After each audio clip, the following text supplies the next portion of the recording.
I never thought I would experience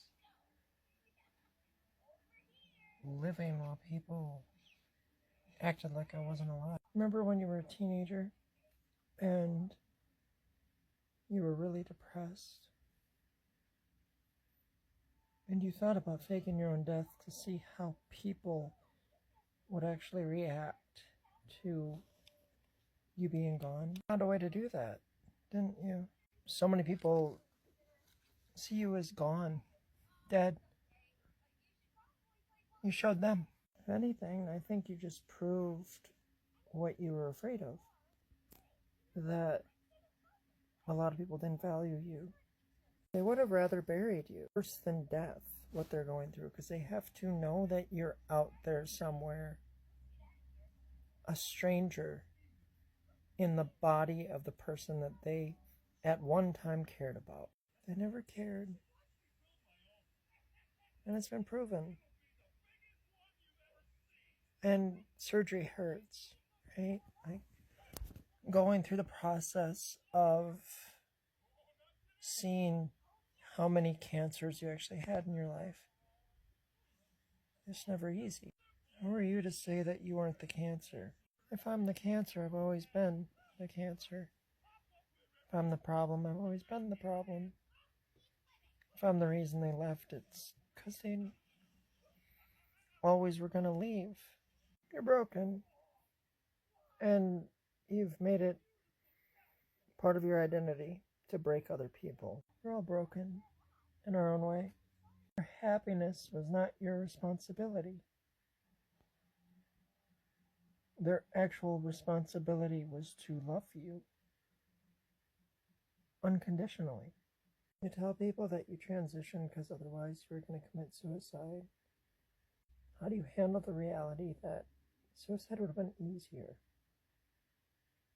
How do you handle the reality that what you've put people through is worse than if you just opted out? Roles were expected of you that never should have been. It's unsustainable.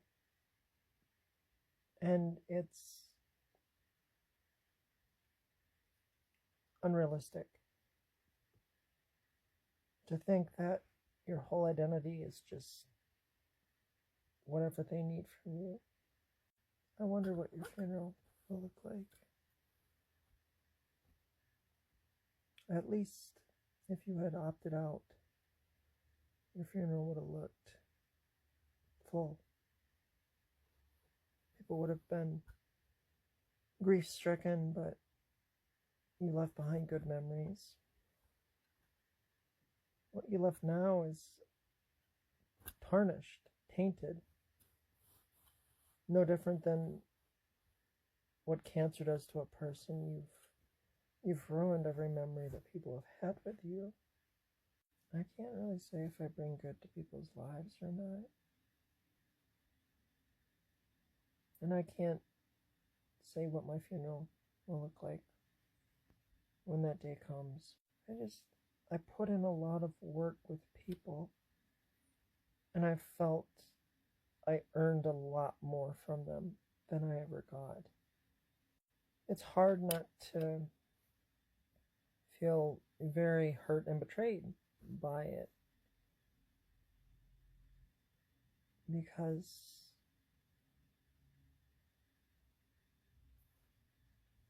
like a bank, like I put so much in, I deposited and deposited and deposited into their lives, and they continued to take and take and take. And now that I was finally at a point where I needed to take something from them, I needed their support and I needed their love, and I needed to know that I was still worthy and worth something to them. They closed the doors. So I don't know what my funeral will look like, but I think it'll at least be